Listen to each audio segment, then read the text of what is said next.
ఏమనకుండా చేస్తారా? ఏమంటారు దాన్ని? ఏమంటారు? ఏమంటారు?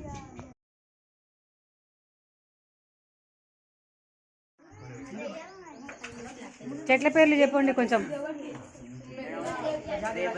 వేప అని చెప్పొద్దు, అజాడ్ రక్త ఇండికా అని చెప్పాలా. నింబిన్. నువ్వేంటి? నీ ఆల్కలాయిడ్ పేరేంటి? ఆల్కలాయిడ్ పేరేంటి? ఆల్కలాయిడ్ పేరు చెప్పండి. తుమ్మ చెట్టు అంటావా? తుమ్మ ఏముంటుంది? ఎటువంటి ద్వితీయ జీవక్రియ ఉత్పన్నం పేరు చెప్పండి. రైట్. ఇక్కడ నువ్వు నీ చేతిలో ఏముంది? క్రిజాంతిమం. దేనికోసం అది?